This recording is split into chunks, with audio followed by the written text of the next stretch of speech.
Ya, Assalamualaikum warahmatullahi wabarakatuh, sahabat muda dimanapun Anda berada. Ketemu lagi dalam podcastnya Erna Cleopatra yang pastinya selalu berharap memberikan motivasi, inspirasi dan juga hal-hal yang positif bisa Anda dapatkan dari podcast ini.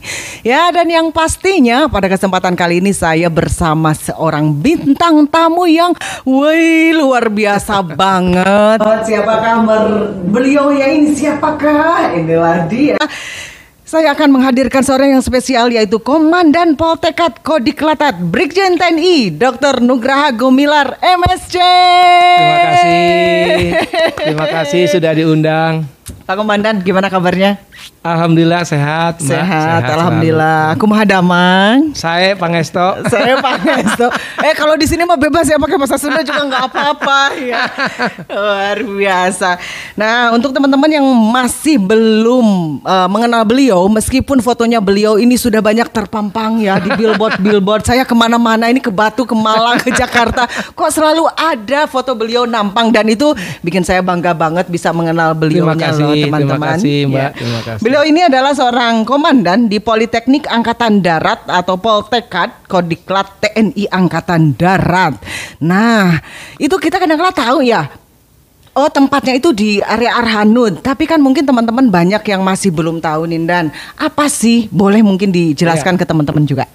Memang sejarah Politeknik Angkatan Darat itu dimulai tahun 88, berdiri dengan nama Instek. Kemudian berubah menjadi Lemjiantek dan mulai tahun 2016 berubah menjadi Politeknik Angkatan Darat.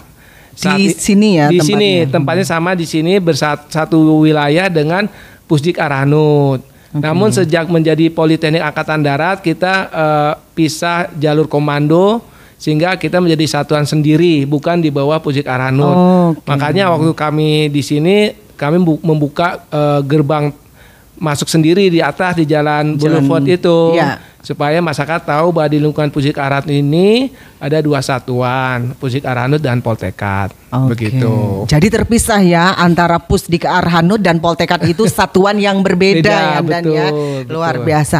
Nah, kalau bisa dibilang mungkin mahasiswanya atau apa nih? Kalau yang namanya Bintara Mahasiswa. Bintara Mahasiswa itu siapa saja kah? Mungkin apakah siapapun bisa langsung daftar ataukah itu dari satuan kemudian sekolah lagi di sini atau gimana, Dan? Iya, Mbak. Jadi sekarang aturan yang masih berlaku, yang sekolah di sini dari Politeknik adalah Bintara yang sudah menjadi tentara. Ya. Kita rekrut dari seluruh Indonesia melalui seleksi, ada TPA, ada jasmani, kesehatan, fisiologis, dan wawancara. Yang memenuhi syarat mereka masuk ke sini. Di sini disebut dengan nama Bintara Mahasiswa. Nah, mereka terbagi sekarang, kami ada 3 prodi. Program studi telekom militer, otoranpur, kendaraan tempur, dan satu lagi elektronika sistem senjata. Dan tahun ini akan dibangun 2 prodi lagi, yaitu program studi rekayasa senjata militer dan prodi cyber. Wih, gitu. Luar biasa ya. Nah, jadi teman-teman ya, biar tidak salah ya, Anda harus menjadi Bintara dulu, jadi tentara dulu, baru menjadi mahasiswa sini. Jadi tolong ya, Anda jangan mendaftar dengan membawa ijazah STM gitu ya, SMK dari ijazah SMA. Pak Komandan, saya mau daftar di sini. Nggak bisa ya, Dan ya.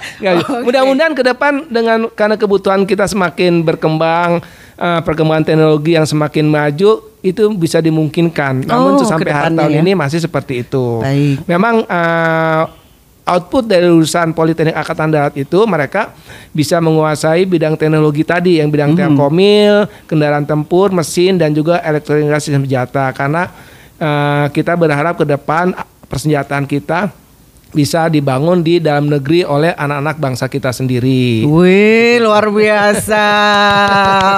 Hidup NKRI. Ya, dan yang pastinya kalau tadi disampaikan mengenai beberapa jurusan, berarti Bintara Mahasiswa yang ada di sini tuh mempelajari berbagai macam hal yang ada hubungannya dengan persenjataan. Mungkin. Jadi bukan hanya belajar bagaimana menggunakan, tapi memproduksi ya, Dan ya. Betul. Jadi sebetulnya pelajaran mereka emang mayoritas pelajaran eksak, pelajaran seperti matematika, fisika, kimia, seperti itu. Kemudian di tugas akhirnya selama sekolah di sini 4 tahun, selain dia membuat skripsi, dia harus membuat produk alat yang bertujuan untuk bisa dimanfaatkan oleh TNI baik itu untuk perang maupun non perang. Contohnya mereka kok perang membuat roket, membuat robot tempur. Ya, kalau non perang dia membuat kemarin membuat alat bajak sawah yang menggunakan remote. Jadi nanti petani itu tidak perlu turun ke sawah, cukup tunggu di pinggir pakai remote bisa membajak sendiri. Luar biasa maju. Atau drone yang kita modifikasi menggunakan mengangkut hama. Dia menyemprot hama.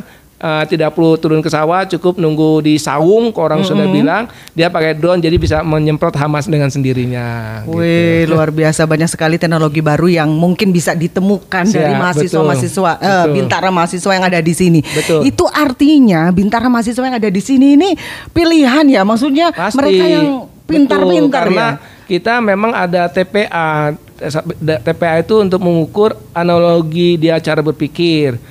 Ada 3 kualifikasi TPA yang kita ingin dapat, yaitu numerik, angka, verbal, bahasa, dan juga figural, cara melihat gambar. Itu dasar pemikiran, dasar cara berpikir yang dibutuhkan oleh kita. Begitu. Wih, mantap sekali ya. Dan tentu harus sehat, karena tentara dan juga jasmaninya harus kuat, karena nanti ada olahraga larinya, ada push up, ada ini. Ya tetaplah ala-ala militer gitu ya. Aja. Nah, yang pastinya luar biasa sekali pendidikan yang diterapkan di sini ya, Pak Komandan. Kalau untuk Anda sendiri harapannya nih dengan Pusdiklat ini ke depannya itu seperti apa sih? Mencetak generasi muda lulusan-lulusan dari Bintara mahasiswa ini seperti apa, lulusan Poltekkad ini? Ya betul, terima kasih Mbak. Sebetulnya di Angkatan Darat ini satuan pendidikan yang mempelajari teknologi hanya satu-satunya di Politeknik Angkatan Darat. Satu-satunya di sini ya. Kemudian kalau kita melihat keinginan Bapak Presiden maupun Bapak Menhan bahwa suatu saat nanti kita harus bisa mandiri di bidang persenjataan, tidak tergantung dari luar negeri, inilah orang-orang yang perlu kita cetak. Karena mereka punya kemampuan jika diberikan kesempatan untuk ke depan membuat karya-karya alutsista produk dalam negeri.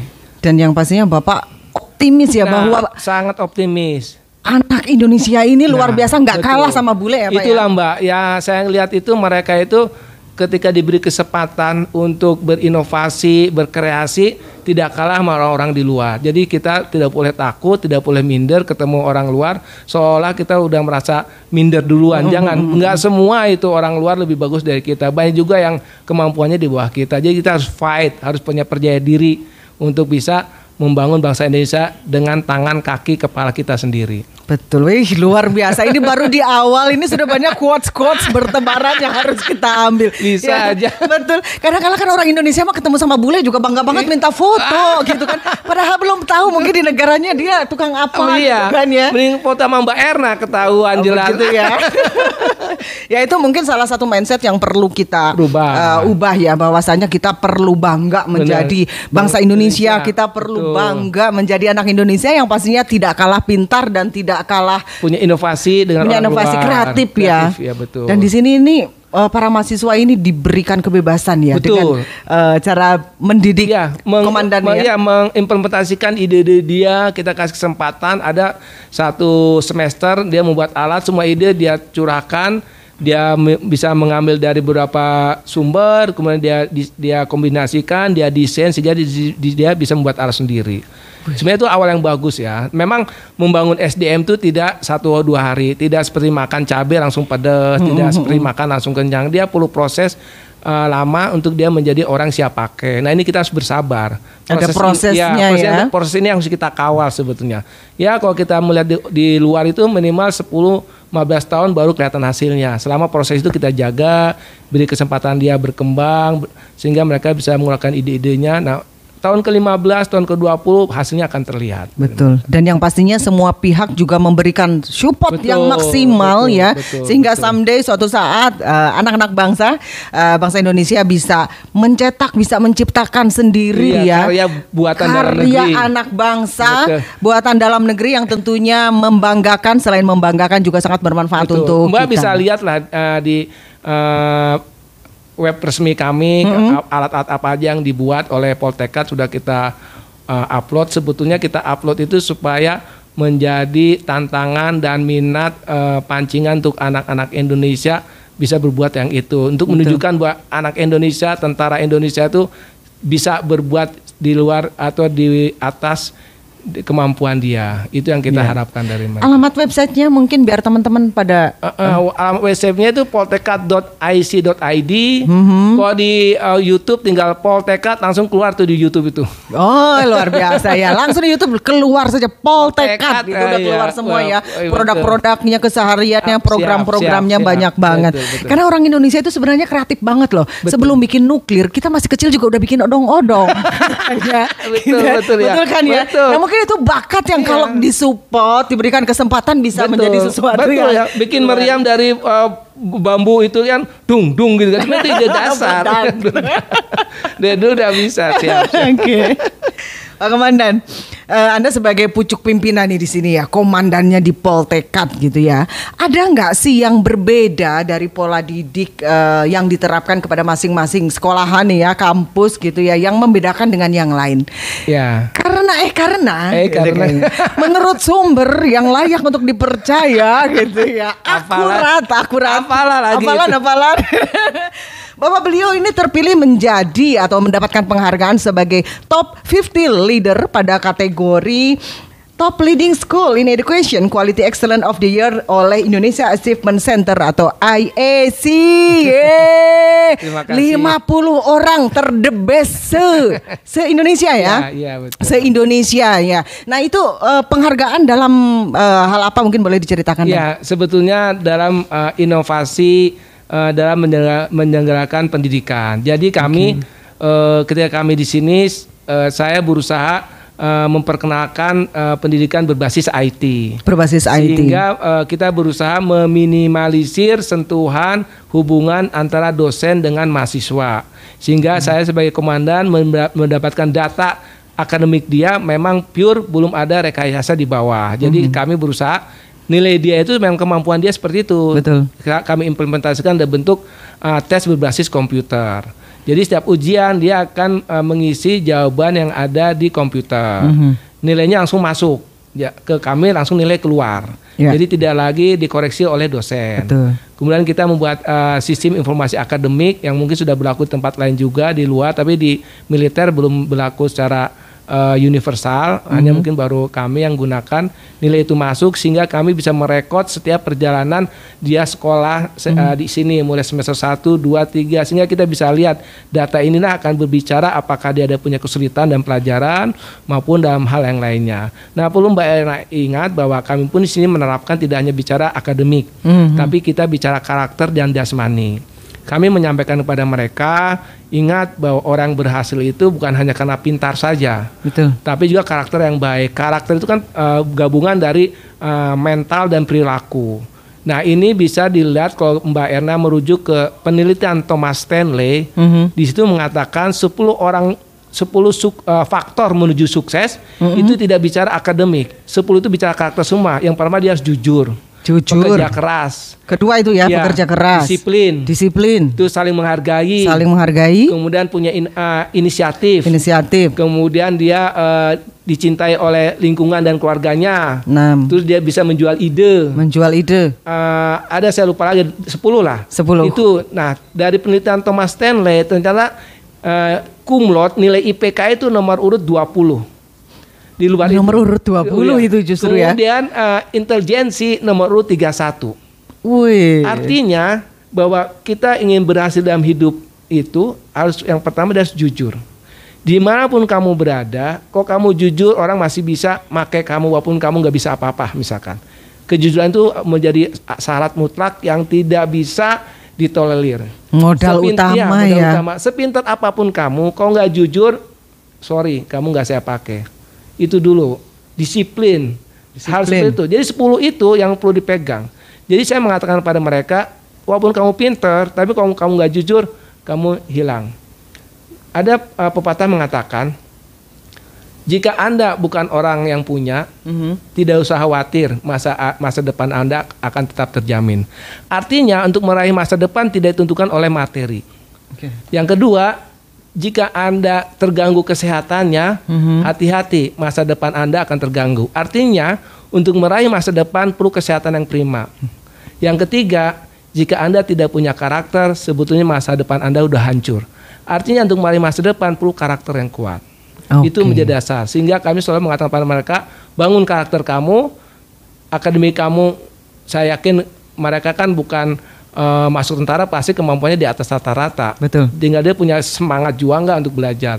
Dan yang ketiga jasmani. Jadi di sini tuntut akademik, karakter dan jasmani. Karena kita tentara yang nggak bisa lari. Dia tentara pasti memang ada standar fisik yang harus kita raih kesehatannya. Itu yang kami kembangkan di sini sehingga kami mengharapkan lulusan Poltekkes itu punya akademik yang bagus, karakter yang mumpuni, jasmani yang prima. Jasmani yang prima, ya luar biasa. Dan karakter itu dibangun dengan perilaku dan apa tadi? Mental. Ya, jadi kalau misalkan kita mentalnya aja kuat tapi perilakunya juga berbeda dengan mentalnya juga. Jadi perilaku kan yang terlihat, mental tuh yang dalam diri. Perilakunya dia rajin, tapi mentalnya pembohong, nggak bisa.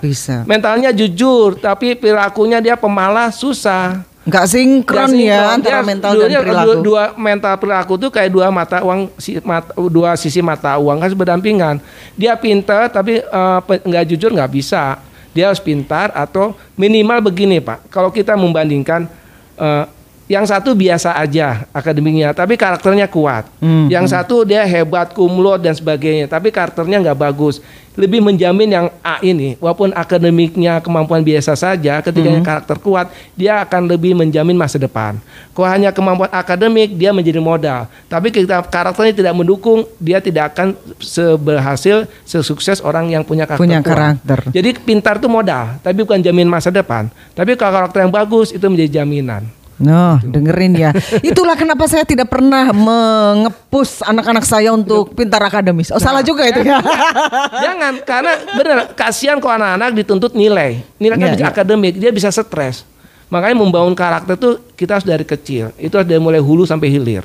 Dari mulai kandungan sampai dengan dewasa. Makanya karakter anak masa muda itu paling penting sebagai fondasi. Sopan santun, agama, tata krama itu di awal sejak dia mungkin di saat usia dini sampai umur 10-12 tahun.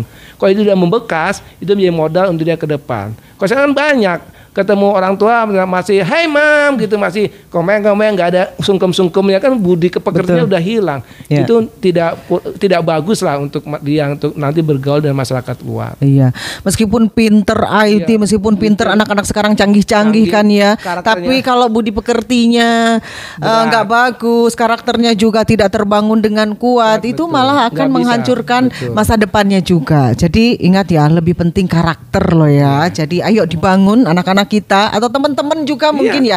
Pantang menyerah. Dia kalau bisnis walaupun dia punya duit banyak, karena bisnis suka rugi. Kalau dia jiwanya langsung menyerah, dia struggle. Pantang menyerah itu 110 faktor menuju sukses. Salah satu di 10 tadi ya. Disiplin dan punya semangat juang itu hal yang harus menjadi fondasi. Pasti dia akan berhasil. Semuanya itu dibangun dan itu tidak hanya modal kepintaran saja. Itu perlu tapi bukan yang utama kepintaran itu. Iya. Nah, kadang-kala juga ada beberapa orang tua yang terus menuntut ke anaknya pintar di sekolah, betul. Tapi yang namanya karakter tidak begitu diperhatikan gitu ya. Iya. Hanya agamanya ditinggalkan. Sekarang banyak. Mohon maaf, saya tidak ini. Dulu namanya M Nur itu yang Nurdin M Top kan seorang doktor, pintar, tapi perilakunya menghancurkan negara. Jadi yang bom itu yang ketangkap di Batu itu kan. Ya. Tapi kalau yang biasa-biasa aja, tapi dia punya karakter yang kuat, disiplin, ramah, sopan santun, menghargai orang lain, itu lebih menjamin. Karena perusahaan tidak butuh suatu perusahaan atau suatu pimpinan, dia membutuhkan apa yang bisa kamu kerjakan. Itu butuh karakter. Betul. Kita tidak butuh ijazah dia, saya nggak butuh nilai Anda. Itu yang berlaku di luar begitu. Yang saya butuhkan skill kamu, karakter kamu bisa nggak untuk berkontribusi di perusahaan saya. Kalau hanya modal kepintaran, karakternya nggak baik, dia nggak akan pakai. Yakinlah di perusahaan luar negeri udah begitu Mbak. Betul. Udah karakter diutamakan. Karena kadangkala kalau yang namanya skill itu kan bisa tumbuh seiring dengan waktu. Betul. Kita semakin sering melakukan itu ya, dan ya mungkin makin bisa. Tapi itu dibutuhkan karakter yang mana dia rajin, dia pantang menyerah. Tapi kalau misalkan dia mempunyai skill tapi karakternya malas, ya nggak bisa. Udah deh gampang nyerah gini udah. Diputuskan sama bos. Anak muda kita karakternya kuat Mbak gitu. Kasihan kok hanya bicara materi, kemudian seolah membangun masa depan karena materi, nanti yang kaya aja yang punya masa depan. Banyak contoh orang tuanya tidak punya apa-apa karena dia punya karakter kuat, masa depannya terjamin, malah lebih sukses, menjadi orang berhasil. Banyak contoh begitu. Banyak yang bapak ibunya punya kekayaan banyak, anaknya nggak jadi apa-apa, malah merusak segalanya. Ya contoh itu bisa dijadikan masukan buat kita lah. Betul. Untuk membangun generasi muda yang lebih hebat. Karena sebenarnya mungkin di Bintara Mahasiswa sini pun itu juga sebenarnya nggak semuanya kaya, nggak semuanya berada ya. Tapi yang pastinya semua itu bisa meraih cita-citanya. Jadi bagi Anda, kita gitu ya, kaum Miss Queen gitu ya, yang mungkin gak punya apa-apa, itu bukan halangan dan bukan kendala untuk kita dream ya, untuk kita bermimpi, untuk kita bercita-cita sesuatu. Betul, ya. Setuju Mbak. Betul sekali. Dan Pak Komandan, ini kita berada di dunia yang luar biasa ya, dengan kemajuan teknologi, informasi, komunikasi dan lain sebagainya, sehingga memang ada perubahan-perubahan mungkin budaya, mungkin budi pekerti, mungkin ya. Itu kadangkala ada banyak ya anak-anak muda kita yang mungkin kadang kehilangan jati dirinya. Betul, gitu ya. Hidupnya sudah individualis banget, kesopanan terhadap orang tua dan lingkungan juga sudah berkurang. Nah, ini mungkin ada yang bisa disampaikan kepada teman-teman semua sebagai untuk memotivasi ya. Iya, sebetulnya Mbak salah pilih, saya bukan orang yang bisa memotivasi. Cuman ya kita sharing aja ya. Saya sudah termotivasi loh dari pertama datang ke sini ya. Ini kalau bawa buku sudah penuh berapa halaman. Sebenarnya memang jujur saja merubah karakter orang di tengah jalan itu ibaratnya memecah batu sangat susah. Tapi bisa. Tapi effortnya luar biasa. Yeah. Membangun karakter itu harus sejak lahir, sejak dia usia dini sudah dimulai dipupuk. Itu akan mudah membentuknya. Yeah. Tapi anyway, kalau kita sudah dewasa memang perlu ada upaya yang lebih keras untuk dia merubah karakter. Salah satu cara memang sekali lagi bahwa kita mempunyai manusia yang nanti akan mencapai titik akhir di sana kita akan wafat. Apapun agamanya pasti mereka akan mengajarkan agak kebaikan. Yeah. Salah satu cara memotivasi kita kalau sudah umur sekian harus sudah mulai merapat ke agama kita masing-masing. Oke lah, masa lalu biarlah itu berlalu. Kita gunakan filosofi kaca spion mobil. Kan ke belakang kecil untuk dilihat sebentar aja. Oh dulu saya gini, tapi kita harus lihat kaca depan. Masa depan kita raih. Dengan mendekat agama tadi yang membangun karakter kita bangun lagi, insya Allah kita bisa merubah diri. Bahwa itu tidak semudah. Lain halnya kalau dari kecil udah kita bina, dia akan lebih terjaga dari dunia-dunia yang seperti sekarang banyak hoak dan sebagainya. Tapi kalau dia mental karakternya nggak kuat akan terombang-ambing. Nah di sini perlu kecerdasan, perlu kebijakan kita. Kalau melihat di medsos itu kan banyak yang hoak dan susah membedakan. Kita harus melihat kalau memang kita mau manfaatnya apa sih ini kalau saya sebarkan dan sudah dulu itu ya. Kemudian kalau memang kita lebih ingin kepo lagi, kita lihat dulu sumber-sumbernya ini resmi atau tidak gitu. Nah ini yang sebetulnya juga menjadi tantangan tidak hanya pada kita, pada semua orang. Makanya sekarang perang informasi menjadi satu perang yang paling menguntungkan bagi lawan yang punya kemampuan media. Disitulah karena media kan hampir semua orang megang HP. Dengan lewat satu bicara di media bisa menyebar dengan mudah. Biaya murah tapi dampaknya juga luar biasa. Nah kita perlu cerdas, perlu bijak melihat ini supaya kita tidak termakan isu-isu yang negatif. Betul. Nah mumpung lagi sama Pak Tentara nih ya. Teman-teman sekalian, di zaman sekarang ini tentunya kita juga harus menjadi pejuang ya. Betul. Menjadi pejuang anti kabar berita bohong atau hoax gitu ya. Kita tidak perlu manggul senjata, kita tidak perlu juga seperti para mahasiswa bikin nuklir dan lain sebagainya. Tapi kita bisa berpartisipasi dalam menjalin persatuan dan kesatuan, menjadi hero, menjadi pejuang anti berita kabar bohong. Dan tentunya juga membangun karakter yang tangguh, karakter yang luar biasa untuk menjadi anak bangsa yang semakin keren, semakin hebat, dan yang pasti pastinya NKRI harga mati. Oke, Pak Komandan, sepertinya asik banget ngobrol dengan Pak Komandan, tapi waktunya sudah habis. Yang pastinya jangan lupa apa yang disampaikan sama Pak Komandan, bangun karakter kita yang luar biasa, diwujudkan dengan mental dan perilaku kita. Dan saya memberikan kesempatan Pak Komandan, mungkin ada yang mau disampaikan sebelum ditutup. Terima kasih banyak kepada Mbak Erna dan tim atas kesempatannya. Pesan saya hanya satu, kita sebagai bangsa Indonesia tidak usah minder, bahwa kita termasuk orang-orang yang punya kemampuan berkompetisi dengan dunia luar. Yakinlah kalau kita punya niat, karakter yang bagus, kita bisa mengarahkan orang-orang yang di luar sana. Yakinlah bangsa Indonesia bisa maju dengan generasi muda yang tangguh, kokoh, dan kuat dan berkarakter. Terima kasih. Luar biasa, bangga menjadi bangsa Indonesia. Dengan saya Erna Cleopatra dan Pak Komandan. Terima kasih banyak. Terima kasih banyak. Sampai jumpa di acara podcast lainnya yang memotivasi Anda dan menginspirasi Anda. Terima kasih. Selamat sore. Matur nuwun.